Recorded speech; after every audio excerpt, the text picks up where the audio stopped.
ഹെബ്രായർക്കുള്ള ലേഖനത്തിൽ ഇപ്രകാരം എഴുതപ്പെട്ടിരിക്കുന്നു: ദൈവത്തിന്റെ വചനം സജീവവും ഊർജ്ജസ്വലവുമാണ്, ഇരുതല വാളിനേക്കാൾ മൂർച്ചയേറിയതും ചേതനയിലും ആത്മാവിലും സന്ധിബന്ധങ്ങളിലും മജ്ജയിലും തുളച്ചുകയറി ഹൃദയത്തിന്റെ വിചാരങ്ങളെയും നിയോഗങ്ങളെയും വിവേചിക്കുന്നതുമാണ്. കേരളത്തിലെ തൃശൂർ ജില്ലയിലെ തലോർ എന്ന ഒരു കൊച്ചു ഗ്രാമത്തിൽ 2.5 വയസ്സു മുതൽ പ്രായമുള്ള കുഞ്ഞുമക്കളെയും അവരുടെ മാതാപിതാക്കളെയും തിരുവചനം പഠിപ്പിക്കുന്ന, വിശുദ്ധ ഗ്രന്ഥത്തോട് ആഭിമുഖ്യമുള്ളവരായി അവരെ രൂപാന്തരപ്പെടുത്തുന്ന ഒരു ബൈബിൾ പഠന കളരിയുണ്ട്. ജെറുസലേം ബൈബിൾ ഗ്രാമം ഗ്ലോബൽ.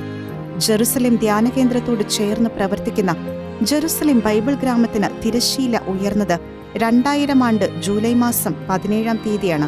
സിൽവർ ജൂബിലിയിലേക്ക് പ്രവേശിക്കുന്ന ജെറുസലേം ബൈബിൾ ഗ്രാമം ഇന്ന് ഒരു ഗ്ലോബൽ ബൈബിൾ സ്കൂളായി വളർന്നിരിക്കുന്നു. ആയിരക്കണക്കിന് പിഞ്ചു കുഞ്ഞുങ്ങളെ തിരുവചനമാകുന്ന അച്ചിൽ വാർത്തെടുക്കാൻ ജെറുസലേം ബൈബിൾ ഗ്രാമം ഗ്ലോബൽ വഹിച്ച പങ്ക് നിർണായകമാണ്. 25 വർഷമായി ജെറുസലേം ധ്യാനകേന്ദ്രത്തിൽ ശുശ്രൂഷ ചെയ്യുന്ന ഷിജിക്കാണ് ബൈബിൾ ഗ്രാമത്തിന്റെ മേൽനോട്ടം. ആരംഭ കാലഘട്ടം മുതൽ ബൈബിൾ ഗ്രാമത്തിലെത്തുന്ന കുട്ടികൾക്ക് വിശ്വാസത്തിന്റെ ബാലപാഠങ്ങൾ പകർന്നു കൊടുക്കുകയും കൊച്ചു കൊച്ചു വചനങ്ങൾ പഠിപ്പിക്കുകയും ചെയ്യുന്ന ഷിജി ഒരു ഏകസ്ഥ കൂടിയാണ്. ശാരീരികമായി ഒരു കുഞ്ഞിന് ജന്മം നൽകിയിട്ടില്ലെങ്കിലും അനേകായിരം കുഞ്ഞുങ്ങളുടെ ആത്മീയ മാതൃത്വം ഈ അധ്യാപികയിൽ നിക്ഷിപ്തമായിരിക്കുന്നു. ഡിഗ്രി കഴിഞ്ഞിരിക്കുന്ന സമയത്താണ് ഞാൻ ധ്യാനത്തിന് വന്നത്. പിന്നീട് അങ്ങോട്ട് ഇവിടെ ജെറുസലേം ധ്യാനകേന്ദ്രത്തിന്റെ ഡയറക്ടർ പട്ടത്തച്ഛൻ പറയായിരുന്നു, മോളെ ഈശോ ദൈവത്തിന്റെ വചനം പഠിപ്പിക്കുന്ന ശുശ്രൂഷയ്ക്കായിട്ട് ഒരുക്കുന്നുണ്ടല്ലോ എന്ന്. അത് എനിക്ക് അന്നേരമൊന്നും അത് മനസ്സിലാക്കാൻ സാധിച്ചില്ല.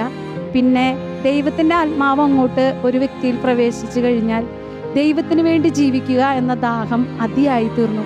അങ്ങനെ ഇവിടെ 3 വയസ്സുള്ള കുഞ്ഞുങ്ങൾക്ക് വേണ്ടിയുള്ള ജെറുസലേം ബൈബിൾ ഗ്രാമം ആരംഭിച്ചിട്ടുണ്ടായിരുന്നു. അപ്പോൾ അവിടേക്കാണ് കർത്താവിൻ്റെ ആത്മാവ് എന്നെ കൂട്ടിക്കൊണ്ടുപോയത്. അച്ഛനിലൂടെ ഒരു നിർദ്ദേശം ലഭിക്കുകയായിരുന്നു. ആ ദൈവത്തിൻ്റെ ഹിതമാണെന്ന് മനസ്സിലാക്കി അങ്ങനെ പിന്നീടുള്ള വർഷങ്ങൾ 24 വർഷം ദൈവവചനത്തിന് വേണ്ടി, കുഞ്ഞുങ്ങൾക്ക് ദൈവവചനം രൂപം കൊടുക്കുന്നതിന് വേണ്ടി അങ്ങനെ എൻ്റെ ജീവിതം കർത്താവിന് സമർപ്പിച്ചു. 24 വർഷങ്ങളിലായി ജെറുസലേം ബൈബിൾ ഗ്രാമം ഗ്ലോബലിൽ വചന പഠന ശുശ്രൂഷയ്ക്കായിട്ട് കർത്താവിൻ്റെ ആത്മാവ് എന്നെ കൊണ്ടു നടക്കുകയാണ്. ഞാനതിൽ സന്തോഷിക്കുന്നു. ഞാനിപ്പോഴുടെ ആയിരിക്കുന്നു.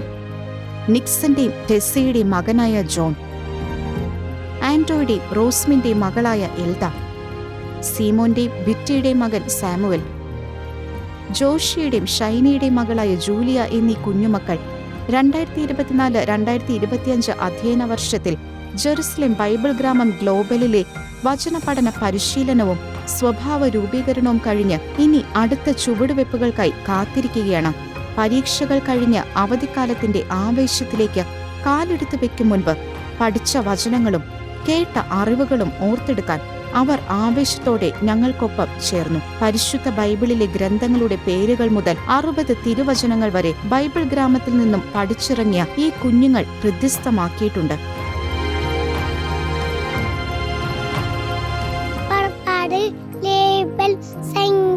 നിയമത്തിലും ജോഷുവ, അയവർമാർ, റൂത്ത്, 1 സമൂയേൽ, 2 സമൂയേൽ, 1 രാജാക്കന്മാർ, 2 രാജാക്കന്മാർ, 1 വൃത്താന്തം, 2 വൃത്താന്തം, എസ്സ, നഹമ്യ, തോബിത്ത്, റൂബിത്ത്, എസ്തർ, 2 ബക്കബായ, 2 ബക്കബായ, ജോബ്, സംഗീതങ്ങൾ, സ്പർശങ്ങൾ, സഹോദരങ്ങൾ, ഉത്തമഗീതം, ജ്ഞാനം, പ്രഭാഷകൻ, യെശയ്യ, യെരമ്യ, വിലാപങ്ങൾ, ബാറൂത്ത്, എസെക്കേൽ, ദാനിയേൽ, യോശിയ, ജോയേൽ, ആമോസ്, അബാദിയ, യോന, മിക്ക, യാഗൂബ്, ബാബാസ്.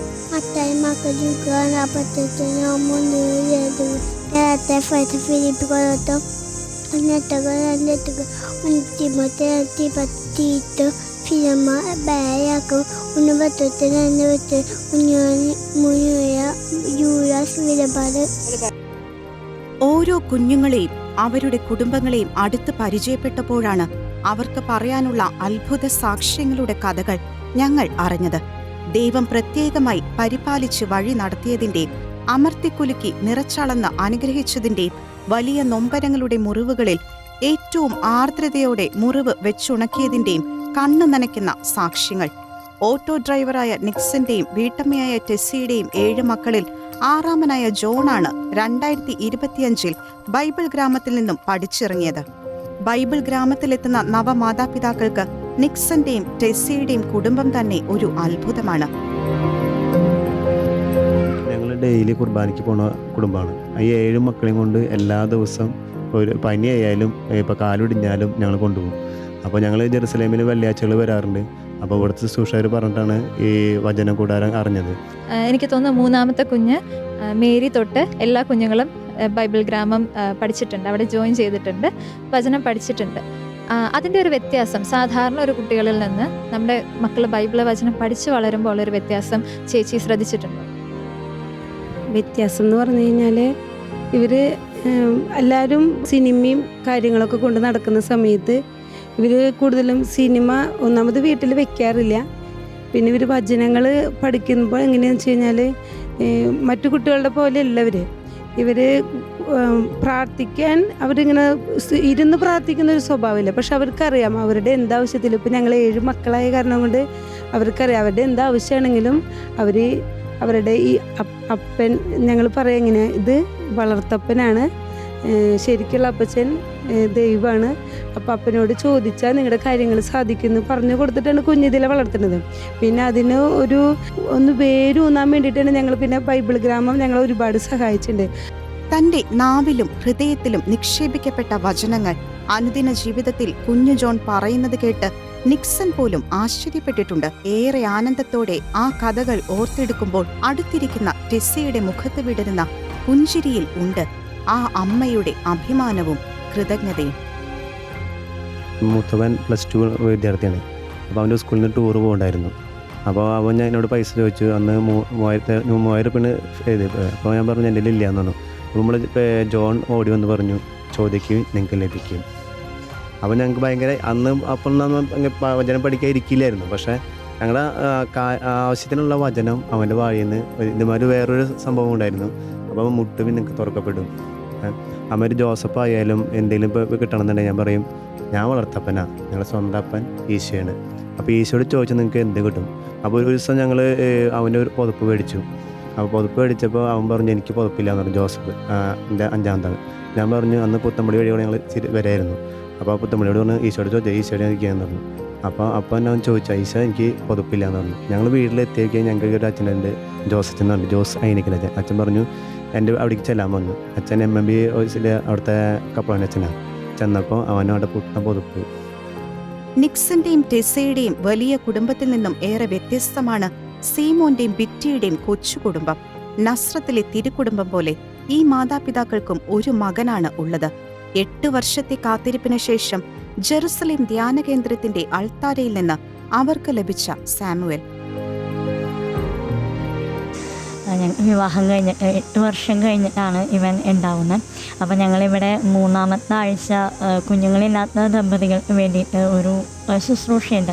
അപ്പോൾ ഞങ്ങൾ ഉണ്ടാവുന്ന ദിവസങ്ങളൊക്കെ വരാറുണ്ടായിരുന്നു. അങ്ങനെ അപ്പോഴും വരും, പിന്നെ ഇടയ്ക്ക് വരും. രാത്രി ഇവിടെ വന്ന് ആ ചാപ്പലിലിരുന്ന് വചനം വായിക്കും. അങ്ങനെ കഴിഞ്ഞ് 8 വർഷങ്ങൾക്ക് ശേഷം ഞങ്ങൾക്ക് മാതാവ് തന്നൊരു, ഇവിടെ ഈശോയോട് ചോദിച്ച് മാതാവ് ഞങ്ങൾക്ക് തന്ന ഉണ്ണിയാണ്. അപ്പം ഹന്ന പ്രാർത്ഥിച്ച് കിട്ടിയ പോലെ ഞങ്ങളും ദൈവത്തോട് ചോദിച്ചു വാങ്ങി എന്നുള്ളതിന് സാമുവൽ എന്നവന് പേര്. 3.5 വയസ്സുള്ള സാമുവൽ അപ്പന്റെ കയ്യിലിരുന്ന് താൻ പഠിച്ച വചനങ്ങൾ ഓരോന്നോരോന്നായി ഓർത്തെടുത്ത് ഞങ്ങളെ പറഞ്ഞു കേൾപ്പിച്ചു. കൊഞ്ചി കൊച്ചു സാമുവൽ വചനം പറഞ്ഞു കഴിഞ്ഞപ്പോഴാണ് അമ്മ ബിറ്റി ആ കഥ പറയുന്നത്. സാമുവൽ ആദ്യമായി സംസാരിച്ചതിന് പിന്നിലെ കഥ. സാമുവൽ വചനം പറയോ? ചേച്ചിനെ കേൾപ്പിച്ചു തരുമോ? ദൈവം ക്ഷേമനെ അണിയനായിട്ട്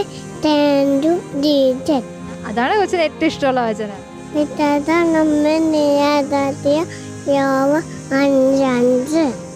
പിന്നെ വേറെ ഒരെണ്ണം കൂടെ പറ. തട്ടാവിൻ ആദ്യത്തൂൻ തണ്ടിത്തണം മുഖത്തുമാണ് ഒന്ന്. പിന്നെ ഏതറിയാവുന്നേ?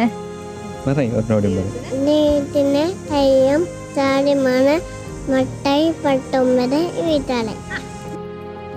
സാമുവേലിന് ആത്മീയ ശിക്ഷണം നൽകുന്നതിൽ പ്രധാന പങ്ക് വഹിക്കുന്നത് സീമോനാണെന്ന് ബിറ്റി അഭിമാനത്തോടെ ഓർത്തെടുത്തു. വചനം പഠിപ്പിക്കുവാനും കുരിശു വരപ്പിക്കുവാനും സാമുവേലിനൊപ്പമിരിക്കുന്ന പിതാവ് സീമോന്റെ തീക്ഷ്ണത ഞങ്ങളെയും ആശ്ചര്യപ്പെടുത്തി. എന്തുകൊണ്ടാണ് മകനെ കുഞ്ഞുനാൾ മുതൽ തന്നെ വചനം പഠിപ്പിക്കുവാൻ ബൈബിൾ സ്കൂളിലേക്ക് അയച്ചതെന്ന് ചോദിക്കാതിരിക്കാൻ ഞങ്ങൾക്കായില്ല. സാമുവൽ ഇപ്പം എത്ര വയസ്സുണ്ട്? അപ്പോൾ അവന് 3:45 ജൂണിലേക്ക് ആവുള്ളൂ, 3:30 കഴിഞ്ഞിട്ടുള്ളൂ. അപ്പം കുഞ്ഞു കുട്ടിയാണ് അന്ന് ചേരുമ്പോൾ. അപ്പം അന്നൊന്നും അങ്ങനെ ക്ലിയർ ആയിട്ട് നല്ലോണം പറയൊന്നുമില്ല. അങ്ങനെ ബൈബിൾ ഗ്രാം പോയി കുറച്ചായപ്പോൾ പെട്ടെന്നാണ് ഇവനിങ്ങനെ വചനങ്ങളിങ്ങനെ വരിയായി കുറേ പറഞ്ഞു തുടങ്ങി. അങ്ങനെ സംസാരിച്ചു തുടങ്ങി. 30 വചനങ്ങൾ വരെ അവൻ പറയും. ദൈവകൃപയാൽ നീങ്ങണം എന്ന് വിചാരിച്ചു. പിന്നെ ഞങ്ങളുടെ കല്യാണം കഴിഞ്ഞിട്ട് കുഞ്ഞുങ്ങളൊന്നും ഇല്ലാണ്ടായപ്പോൾ ഒത്തിരി ബുദ്ധിമുട്ട് നമുക്ക് നേരിടേണ്ടി വരില്ല. അപ്പോൾ അതൊക്കെ വന്നപ്പോൾ കുറച്ചും കൂടിയും പ്രാർത്ഥിക്കണം എന്നുള്ളത് തോന്നി. അങ്ങനെയാണ് കുറച്ച് ഒരടുപ്പം വന്നത്. അപ്പോൾ എന്തായാലും ഞങ്ങൾ കുറേ നാൾ ചോദിച്ചിട്ടാണ് ഒരു കുഞ്ഞിനെ കിട്ടിയത്. അപ്പോൾ എന്തായാലും അവനെ ദൈവത്തിലേക്ക് അവന് വിടണമെന്നൊരു ആഗ്രഹം. ബാക്കിയൊക്കെ ദൈവം തീരുമാനിക്കട്ടെ എന്നുള്ളൊരു ചിന്തയിൽ അവനെ ഇങ്ങോട്ട് വിട്ടതാണ്. മക്കളെ ജെറുസലേം ബൈബിൾ സ്കൂളിലേക്ക് പറഞ്ഞയക്കുന്ന എല്ലാ മാതാപിതാക്കളുടെയും തീരുമാനത്തിന് പിന്നിൽ പ്രചോദനമാകുന്നത് ഇതേ ആഗ്രഹമാണ്. ആധുനിക ലോകത്തിന്റെ തിരക്കുകളിലും പ്രലോഭനങ്ങളിലും പെട്ട് ആത്മീയ ശോഷണത്തിലേക്ക് വഴുതിപ്പോവാതെ തിരുവചനമാകുന്ന പാറമേൽ അടിസ്ഥാനമിട്ട് ഉറപ്പുള്ള വ്യക്തികളായി മക്കളെ വളർത്തിയെടുക്കാനുള്ള അവരുടെ ബോധ്യവും ഉറപ്പുമാണ് അത്. ആൻഡ്രോയും റോസ്മിനും വിവാഹം കഴിക്കുമ്പോൾ തന്നെ കുഞ്ഞുങ്ങളെ ബൈബിൾ സ്കൂളിൽ ചേർക്കണമെന്ന് തീരുമാനിച്ചിരുന്നു. മൂത്ത മകൾ എസ്തേർ മുതൽ 4ാമത്തെ മകൾ എൽദ വരെ ജെറുസലേം ബൈബിൾ ഗ്രാമത്തിൽ വന്ന് പരിശീലനം നേടിയവരാണ്. അമ്മയുടെ കയ്യിലിരിക്കുന്ന കൊച്ചു എൽറോയിയും ഇനി ഇതേ സ്കൂളിൽ തന്നെ തിരുവചനം പഠിക്കാൻ വരുമെന്ന് ഈ മാതാപിതാക്കൾ ഉറപ്പിച്ചു പറയുന്നു.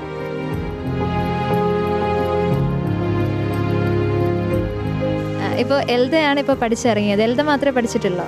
അല്ല, 4 ആളും പഠിച്ചിട്ടുണ്ട്. 3 ചേച്ചിമാരും പഠിച്ചിട്ടുണ്ട്. 4ാമത്തെയാണ് എൽദ. അവളും പഠിച്ച് ഇപ്പോൾ പാസ്സായിട്ടുള്ളൂ. എങ്ങനെയാണ് ചേട്ടാ ഇങ്ങനെ ഒരു ബൈബിൾ സ്കൂൾ ഇവിടെ ഉണ്ട് എന്നുള്ളൊരു കാര്യം അറിഞ്ഞത്? ഞങ്ങൾ ചെറുപ്പം തൊട്ട് ജെറുസലേം ധ്യാന കേന്ദ്രത്തിൽ വന്ന് പോകാറുള്ളതാണ്. ധ്യാനം കൂടാനും പിന്നെ ഇവിടെ കുറേ പ്രാവശ്യം നിന്ന് പോകുന്ന ധ്യാനങ്ങൾക്ക് വന്നിട്ടുണ്ട്. അപ്പോൾ ഇതേമാതിരി കുഞ്ഞുമക്കളുടെ ഈ ഒരു പ്രോഗ്രാം ധ്യാനത്തിൻ്റെ ഇടയിൽ കാണുമ്പോൾ അന്ന് തൊട്ടുള്ള അത് ചെറുതിലെ തൊട്ടുള്ള ഒരു ആഗ്രഹമാണ്. കല്യാണം കഴിക്കുമ്പോൾ മക്കളൊക്കെ ആകുമ്പോൾ ഇങ്ങനെ കൊണ്ട് പഠിപ്പിക്കണം എന്നുള്ളൊരു ആഗ്രഹം അന്ന് ഉണ്ടായിരുന്നു. അപ്പോൾ അതിങ്ങനെ വലുതായപ്പോൾ മക്കളായപ്പോൾ ആദ്യത്തെ മോളായപ്പോൾ ഞങ്ങളുടെ വീടിൻ്റെ അവിടെ അങ്കമാടി ഉണ്ട്. അവിടേക്കൊന്നും വിടാണ്ട് ഞങ്ങൾ നിയോഗം വെച്ചിട്ട് ഞങ്ങൾക്ക് ആവണ മക്കളെ ഏറ്റവും ആദ്യം വചനം പഠിപ്പിക്കുക. അത് ഒരു 3-3.5 വയസ്സിലാണ് ഇവരെന്നെ ചേർത്തത്. അപ്പോൾ ആ സമയമാണ് നമ്മുടെ അടുത്ത ബാലവാടികളിൽ ഉണ്ണികളെ ചേർത്തണ സമയം. അപ്പോൾ നമ്മൾ അവിടെ അതിന് മുൻഗണന കൊടുക്കാണ്ട് നിങ്ങൾക്ക് ഒരു ആത്മീയ അടിത്തറ കൊടുക്കാനുള്ള ആഗ്രഹത്തിൽ ഏറ്റവും ആദ്യം ഇവരെന്നെ നമ്മൾ വചനം പഠിപ്പിക്കാനാണ് ചേർത്തത്. അത് കഴിഞ്ഞിട്ട് നമ്മൾ സ്കൂളിൽ ചേർത്തുള്ളൂ. അപ്പോൾ അതിന് നമ്മൾ ഏറ്റവും ആദ്യം മുൻഗണന കൊടുക്കുന്നത് വചനം പഠിപ്പിക്കാനാണ്. ഇതുവരെയുള്ളത് തമ്പുരാൻ ക്രമീകരിച്ച് നമുക്ക് ആ സമയങ്ങളും കാര്യങ്ങളും ഒരുക്കി 4ാമത്തെ ആൾ വരെ പഠിപ്പിക്കാനുള്ള ഒരു അനുഗ്രഹം തമ്പുരാൻ തന്നു. ഇനി ഞങ്ങളുടെ ആഗ്രഹം എത്ര മക്കളുണ്ടാവണോ അത്ര മക്കളെ വചനം കൊടുത്തിട്ട് വളർത്തണമെന്നാണ് ഞങ്ങൾ ആഗ്രഹിക്കുന്നത്. ഇപ്പോൾ ഇവനൊരു 3-3.5 വയസ്സാകുമ്പോൾ ഇവനും ഈ ബൈബിൾ ഗ്രാമത്തിൽ പഠിപ്പിക്കാൻ ഞങ്ങൾ ആഗ്രഹിക്കുന്നുണ്ട്. അതിനിപ്പോൾ ഞങ്ങൾക്ക് ഇപ്പോൾ ജോലിയുടെ ഭാഗമായിട്ട് എന്തെങ്കിലും ബുദ്ധിമുട്ട് വന്നാലും ഞങ്ങളത് കുഴപ്പമില്ലാന്ന് വയ്ക്കും. ഇതിന് മുൻഗണന കൊടുത്തിട്ട് ഞങ്ങൾ മുന്നോട്ട് പോകും. വിദേശത്ത് നഴ്സായി ജോലി ചെയ്തിരുന്ന ഷൈനി വിവാഹശേഷം വിസ ക്യാൻസൽ ചെയ്തത് ഭാര്യ ഭർത്താക്കന്മാർ ഒന്നിച്ചു നിന്ന് മക്കളെ വളർത്തണമെന്ന ഉത്തമ ബോധ്യം ഉണ്ടായിരുന്നതുകൊണ്ടാണ്. അല്പം ക്ലേശം സഹിച്ചെങ്കിലും ഒരാളുടെ വരുമാനത്തിൽ കുടുംബത്തെ മുന്നോട്ട് കൊണ്ടുപോകാൻ കർത്താവ് സഹായിക്കും എന്ന ഉറപ്പ് ഷൈനിക്കും ഭർത്താവ് ജോഷിക്കും ധൈര്യം പകർന്നു. ആ തീരുമാനത്തെയും അവരെടുത്ത ത്യാഗത്തെയും കർത്താവ് എത്ര മാനിച്ചു എന്നതിന് അവരുടെ ജീവിതം തന്നെ സാക്ഷി. മൂത്ത മകൾ ഏഞ്ചൽ ഉദരത്തിൽ ഉരുവായപ്പോൾ ജോഷിയും ഷൈനിയും ഏറെ സന്തോഷിച്ചു. ആദ്യ കുഞ്ഞിനെ ഉദരത്തിൽ വെച്ച് നഷ്ടപ്പെട്ട അവർ പ്രാർത്ഥനയോടെ കാത്തിരുന്നു ഏഞ്ചലിന്റെ വരവിനായി. എന്നാൽ പിറന്നു വീണ കുഞ്ഞിന് ഹൃദയത്തിൽ 3 അറകളെ ഉള്ളൂവെന്ന വാർത്ത അവർക്ക് വലിയ ആഘാതമായിരുന്നു. എങ്കിലും കർത്താവിൽ പ്രത്യാശ വെച്ച് അവർ മുന്നോട്ടുപോയി. 1 വയസ്സിലും 10 വയസ്സിലും 2 ഹൃദയ ശസ്ത്രക്രിയകൾക്ക് വിധേയയായ ഏഞ്ചൽ ഇന്ന് ആരോഗ്യവതിയാണ്.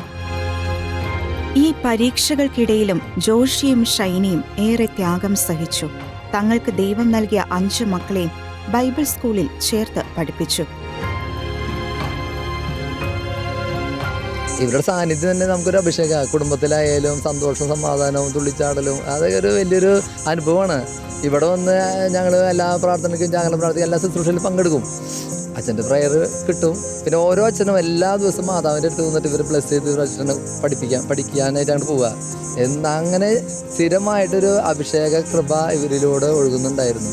അതൊക്കെ നല്ല അഭിവൃദ്ധിക്ക് വളരെ ബെസ്റ്റാണ്, നന്നാണ്. അപ്പോൾ ലോകത്ത് ഇതുപോലത്തെ ഒരു സ്ഥലം ഇല്ല എന്നാണ് ഞാൻ മനസ്സിലാക്കണത്. അതായത് കുഞ്ഞുങ്ങളെ നോക്കുന്ന ബൈബിൾ ഗ്രാമിൽ പഠിപ്പിക്കുന്ന ഒരു ഗ്രാമം വേറെ ഇല്ല. നിഖിലച്ഛനാണ് അത് ഗ്ലോബലാക്കി മാറ്റിയത്. അപ്പോൾ അച്ഛൻ കൊറോണ ഇപ്പോൾ ഇവിടെ വരാൻ പറ്റില്ലല്ലോ, അപ്പോഴാണ് അച്ഛൻ നിഖിലച്ഛൻ അത് മാറ്റിയത്.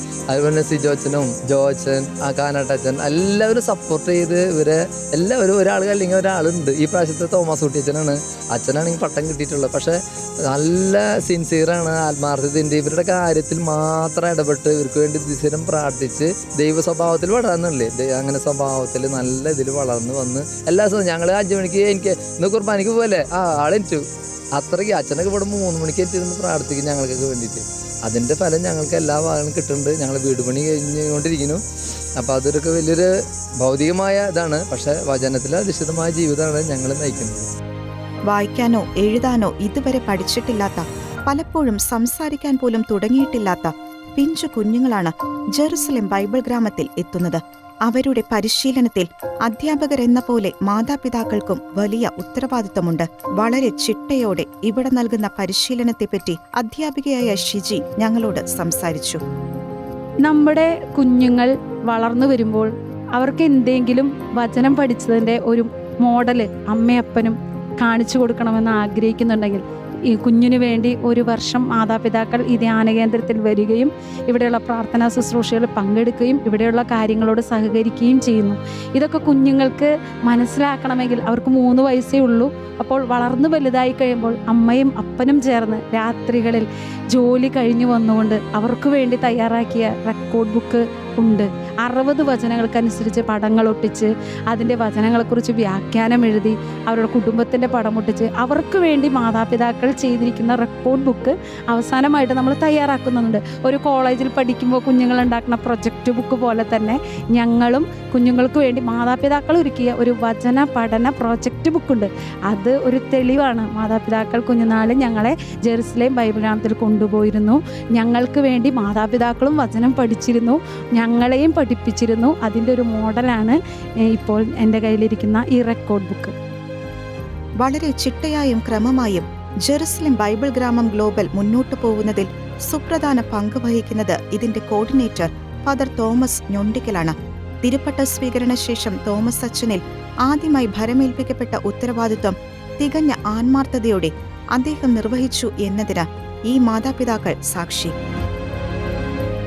എങ്കിലും അച്ഛനെ സംബന്ധിച്ചിടത്തോളം പറഞ്ഞറിയിക്കാനാവാത്തത്ര ദൈവകൃപ നിറഞ്ഞ ഒരു കാലഘട്ടമായിരുന്നു 2024-2025.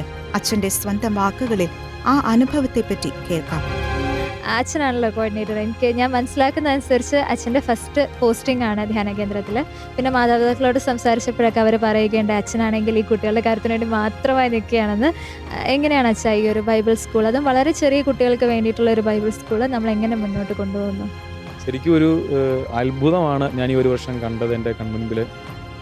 വചനത്തെക്കുറിച്ച് റോമ 9:6 വചനം പറയുന്നുണ്ട്, ദൈവത്തിൻ്റെ വചനം ഒരിക്കലും പരാജയപ്പെട്ടിട്ടില്ലെന്നാണ് പറയുന്നത്.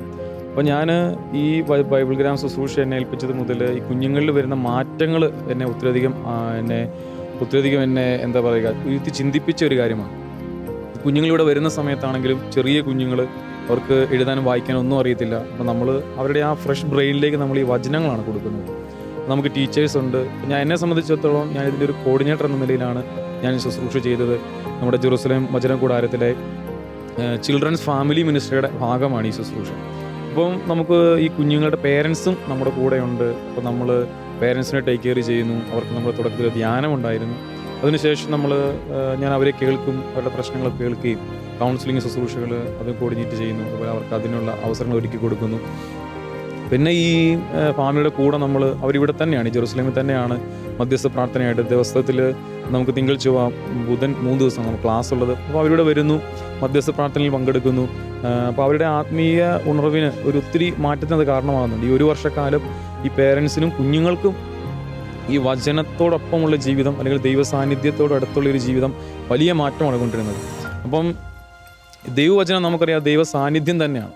കുഞ്ഞുങ്ങൾക്ക് ഇപ്പോൾ ഇവിടെ നിന്നാണെങ്കിൽ ഒത്തിരി കുഞ്ഞുങ്ങൾ പഠിച്ചു പോയിട്ടുണ്ട്. അപ്പോൾ അവർക്കൊക്കെയാണ് അവരുടെ ജീവിതത്തിലൊക്കെ ആണെങ്കിൽ ഒത്തിരി മാറ്റങ്ങൾ ഈ വചനം കൊണ്ടുവരുന്നുണ്ട്. അപ്പോൾ ഈ കുഞ്ഞുങ്ങളെ നിങ്ങൾ ഇവിടെ വന്ന് കുഞ്ഞുങ്ങളെ കാണുകയാണെങ്കിൽ അവർക്ക് ഈ സ്റ്റേജ് ഫിയർ എന്ന് പറയുന്ന സാധനം അവർക്ക് ഏത് സ്റ്റേജ് കൊടുത്താലും അവർക്ക് ഭയങ്കര സന്തോഷമാണ്. ആ സ്റ്റേജിൽ കയറുക, പാട്ട് പാടുക, അല്ലെങ്കിൽ വചനം പറഞ്ഞ് കേൾപ്പിക്കുക. അപ്പോൾ നിങ്ങൾ ഈ പേരൻസിനെ കേൾക്കുമ്പോൾ തന്നെ നിങ്ങൾക്ക് മനസ്സിലാകും അനുദിന ജീവിതത്തിലും വചനം ഈ കുഞ്ഞുങ്ങൾ ഉപയോഗിക്കുന്നുണ്ട്. ഒരു ഉദാഹരണം എന്നോടൊരു പേരൻറ്റ് പറഞ്ഞത്, ഇപ്പോൾ ഒരു പോകുന്ന സമയത്ത് പെട്ടെന്ന് മഴ പെയ്തു, കാറിൽ പോകുന്ന സമയത്ത് മഴ പെയ്യുന്നു, ഇടി വെട്ടുന്നു. അപ്പോൾ കുഞ്ഞ് പറയുകയാണ്, വചനം കൂട്ടിയതിൽ പറയുകയാണ്, ഭയപ്പെടേണ്ട, ഞാൻ നിന്നോട് കൂടെ ഉണ്ടെന്നാണല്ലോ ദൈവം പറഞ്ഞിരിക്കുന്നതെന്ന് പറഞ്ഞ്. അപ്പം അങ്ങനെ അവർ പ്രാക്ടിക്കൽ ലൈഫിൽ പോലും ഈ വചനം എടുത്ത് ഉപയോഗിക്കുന്നുണ്ട്. അപ്പം അങ്ങനെ ഒരു വലിയ ഒരു അത്ഭുതം നിറഞ്ഞൊരു ശുശ്രൂഷയാണ്. എൻ്റെ കണ്ണ് ഈ വിശ്വാസത്തിൻ്റെ കണ്ണ് തുറന്നൊരു ശുശ്രൂഷയാണ്. യോഹന്നാൻ 17:17 പറയും, ഈശോയുടെ ഒരു മനോഹരമായ പ്രാർത്ഥനയാണ്. ഈശോ പറയും, അവരെ അങ്ങ് സത്യത്താൽ വിശുദ്ധീകരിക്കണമേ, എന്തെന്നാൽ അങ്ങയുടെ വചനമാണ് സത്യം. അപ്പം എല്ലാവരും ഈ വചനമാണ് ശരിക്കും സത്യമായ വചനം, അത് ലോകം മുഴുവനും പ്രഘോഷിക്കാനായിട്ട് നമ്മൾ വിളിക്കപ്പെട്ടിരിക്കുന്നവരാണ്. കുഞ്ഞുങ്ങൾക്ക് തന്നെ കുഞ്ഞുനാളിൽ തന്നെ നമ്മൾ ഈ വചനം കൊടുക്കുമ്പോൾ ഈ കുഞ്ഞുങ്ങളിൽ അത് ഒത്തിരി വ്യാപകമായ ഒരു മാറ്റമാണ് ഈ കുഞ്ഞുങ്ങളത് കൊണ്ടുവരുന്നത്. അപ്പം ഞാൻ ഇപ്പോൾ ഈ കുഞ്ഞുങ്ങളെ ഞാൻ ഒബ്സർവ് ചെയ്തപ്പോഴാണെങ്കിലും അവരെ വരുന്ന സമയത്ത് കരച്ചിലും ബഹളവും നമ്മളിൽ നിന്ന് അകന്നു നിൽക്കുകയും അങ്ങനെയൊക്കെയാണ് അവർ. പക്ഷെ ഒരു 2 മാസം 3 മാസമൊക്കെ കഴിയുമ്പോൾ അവർ നമ്മൾ ഈ പെട്ടെന്നാണ് അവർ മാറ്റം വരുന്നത്. ഒരു കുഞ്ഞ് ഓരോ വചനങ്ങൾ അവർ പഠിക്കുന്ന അനുസരിച്ച് ഭയങ്കര മാറ്റങ്ങളാണ് ഈ കുഞ്ഞുങ്ങൾ വന്നുകൊണ്ടിരിക്കുന്നത്. നമ്മളുമായിട്ട് അവർ കുഞ്ഞുങ്ങൾ ഇടപഴകുന്നതും ഇതൊരു വചന പഠന സ്വഭാവ രൂപീകരണമാണ്. അപ്പോൾ കുഞ്ഞുങ്ങളിൽ അവരുടെ സ്വഭാവത്തിലൊക്കെ ഭയങ്കര മാറ്റമാണ്. ഈ വചനം പഠിച്ച കുഞ്ഞുങ്ങൾക്ക് ഭയങ്കര മാറ്റമാണ്. സ്കൂളുകളിലൊക്കെ ചെന്ന് കഴിയുമ്പോഴും അവർ പറയും, ജെറുസലേം ബൈബിൾ ഗ്രാമിൽ നിന്ന് വരുന്ന കുഞ്ഞുങ്ങൾക്ക് ഭയങ്കര വ്യത്യാസമാണ്. വചനത്തിൻ്റെ ഒരു വലിയ അത്ഭുത ശുശ്രൂഷ തന്നെയാണിത്. അപ്പം എൻ്റെ ഒരു എക്സ്പീരിയൻസ് ഇതാണ്, നമ്മൾ ഈ കുഞ്ഞുങ്ങളെ വചനം പഠിപ്പിക്കണം. അത് നമ്മൾ ഉദ്ദേശിക്കുന്ന പോലെയല്ല, അത് ഭയങ്കര ഒരു അഭിഷേകമാണ് ശുശ്രൂഷയെന്ന് എൻ്റെ ഈ ശുശ്രൂഷയുടെ ഭാഗമായി തീർന്നല്ലോ എനിക്ക് മനസ്സിലാക്കാൻ സാധിച്ചു. 2020 ജൂൺ മാസത്തിലാണ് കുഞ്ഞുങ്ങളെ ദൈവഭയത്തിൽ വളർത്താനും അവർക്ക് നല്ല സ്വഭാവ രൂപീകരണം നൽകാനും എന്ത് ചെയ്യണമെന്ന ചോദ്യവുമായി മാതാപിതാക്കൾ ജെറുസലേം ധ്യാന കേന്ദ്രത്തിന്റെ ഡയറക്ടർ ഫാദർ ഡേവിസ് പട്ടത്തിലിനെ സമീപിച്ചത്. അന്നു മുതൽ ഈ ഒരു നിയോഗത്തിനായി അച്ഛൻ പ്രാർത്ഥന ആരംഭിച്ചു. ആ പ്രാർത്ഥനയ്ക്ക് ലഭിച്ച ഉത്തരമാണ് ജെറുസലേം ബൈബിൾ ഗ്രാമം. ധാരാളം മാതാപിതാക്കന്മാർ വന്ന് എന്നോട് ചോദിച്ചു, അച്ഛാ, ഞങ്ങളുടെ മക്കൾ നല്ലവരായി തീരാൻ എന്താ ചെയ്യേണ്ടത്? ഞാൻ ഏകദേശം ഒരാഴ്ചക്കാലം പ്രാർത്ഥിച്ചതിന് ശേഷം ദൈവത്തിൻ്റെ പ്രത്യേകമായ സന്ദേശം മരിച്ചിട്ട് പറഞ്ഞു, നമുക്കൊരു ബൈബിൾ ഗ്രാമം തുടങ്ങിയാലെന്തോ.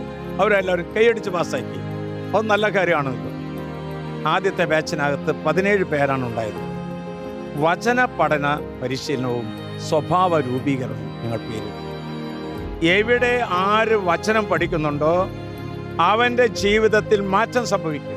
ഒരു കുഞ്ഞിൻ്റെ ഹൃദയത്തിൽ മാറ്റം സംഭവിച്ചാൽ കുടുംബത്തിൽ മാറ്റം സംഭവിക്കും. ഒരു കുടുംബത്തിൽ മാറ്റം സംഭവിച്ചാൽ ആ ഇടവക മുഴുവൻ അതിനകത്ത് മാറ്റം സംഭവിക്കും. ഞാൻ ഇന്ന് കാണുകയാണ് 25 വർഷം ജൂബിലി വർഷത്തിലേക്ക് നമ്മൾ കയറുമ്പോൾ 1200 കുട്ടികൾ ഇവിടുന്ന് വചന പഠന പരിശീലനം സ്വീകരിച്ച് കടന്നുപോയി. എൻ്റെ സന്തോഷം എന്താണെന്നറിയാമോ?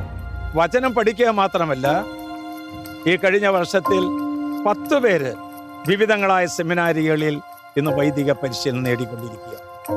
ഈ ജൂബിലി വർഷത്തിൽ 5 MBBS സ്റ്റുഡൻസ് പാസ് ഔട്ടായിട്ട് വരാൻ പോവുകയാണ്. 7 സിസ്റ്റേഴ്സ് പ്രൊഫഷൻ കഴിഞ്ഞ് വിവിധങ്ങളായ കോൺഗ്രിഗേഷനിലായിരിക്കുകയാണ്. 15-ലധികം വരുന്ന നേഴ്സുമാർ.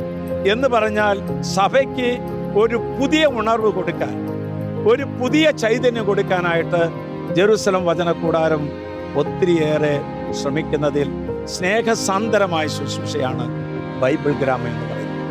2 മാസം ഞങ്ങൾക്ക് വലിയ സങ്കടമാണ്. കുഞ്ഞുങ്ങളുള്ളപ്പോൾ ഇവിടെ ചിരിയുണ്ട്, പൊട്ടിച്ചിരികളുണ്ട്, സംസാരങ്ങളുണ്ട്. കൈക്ക് വന്ന് പിടിച്ച് ഈശോ മിശിഹായ്ക്ക് സ്തുതിയായിരിക്കണമെന്ന് പറയുന്ന ആ സ്വരങ്ങളെല്ലാം ഇപ്പോൾ 2 മാസമായിട്ട് ഞങ്ങൾക്ക് കേൾക്കാൻ പറ്റില്ല. ഇനിതാ വീണ്ടും ആരംഭിക്കാൻ പോവുകയാണ്. കുഞ്ഞുങ്ങൾ ഇവിടെ വചനം പഠിക്കുമ്പോൾ അവിടെ മാതാപിതാക്കന്മാർ ദിവ്യകാരുണ്യ സന്നിധിയിൽ പ്രാർത്ഥിക്കുക. ഈശോയോട് പ്രാർത്ഥിച്ചിട്ട് ഒരു കാര്യവും നടക്കാതിരുന്നിട്ടില്ല. ആ കുഞ്ഞുങ്ങളുടെ പ്രാർത്ഥനകൾ ധ്യാനമന്ദിരത്തിൻ്റെ അഭിഷേകമാണ്. ധ്യാനമന്ദിരത്തിൻ്റെ പ്രാർത്ഥനകളിൽ ബൈബിൾ ഗ്രാമിനെ ഒരിക്കലും വിസ്മരിക്കുകയില്ല. കാരണം വളരുന്ന സഭയുടെ അഭിമാനങ്ങളാണ് കുഞ്ഞുങ്ങൾ. അതുകൊണ്ട് കുഞ്ഞുങ്ങളെ ഞങ്ങൾ വളരെയധികം സ്നേഹിക്കുന്നു. ഇവിടെയുള്ള ഈ 1200-ലധികം കുട്ടികളെ 1000 കുട്ടികളെ എൻ്റെ കൈകൾ കൊണ്ട് ഞാൻ എടുത്തിട്ടുണ്ട്. എന്നെ അവർ ചവിട്ടിയിട്ടുണ്ട്, തുപ്പിയിട്ടുണ്ട്, എൻ്റെ ലോകമേൽ പേടിച്ച് മൂത്രം മുള്ളിയിട്ടുണ്ട്. പക്ഷേ ഇന്ന് അവർ കാണുമ്പോൾ എൻ്റെ മനസ്സിൽ സന്തോഷം.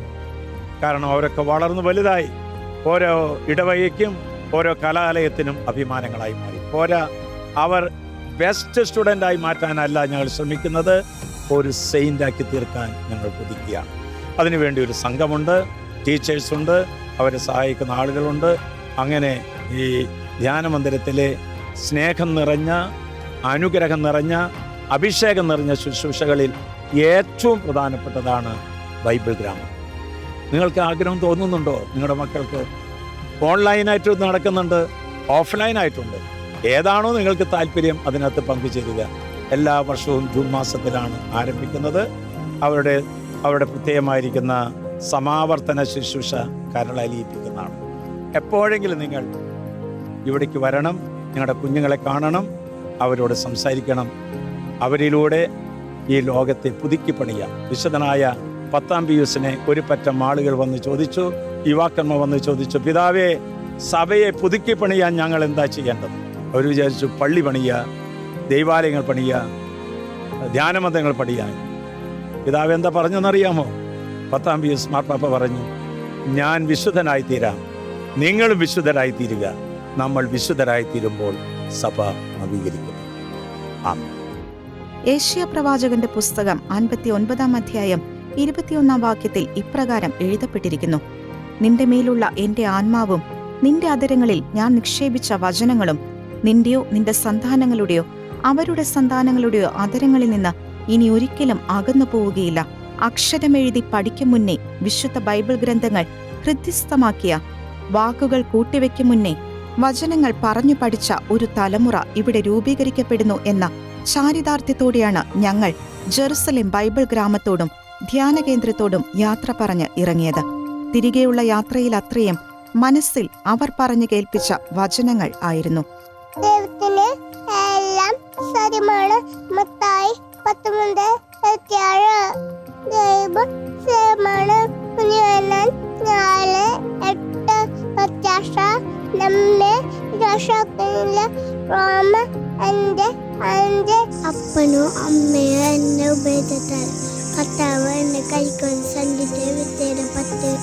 വിത്താത നമ്മ യാഥാർത്ഥ്യ യോവ 5:5.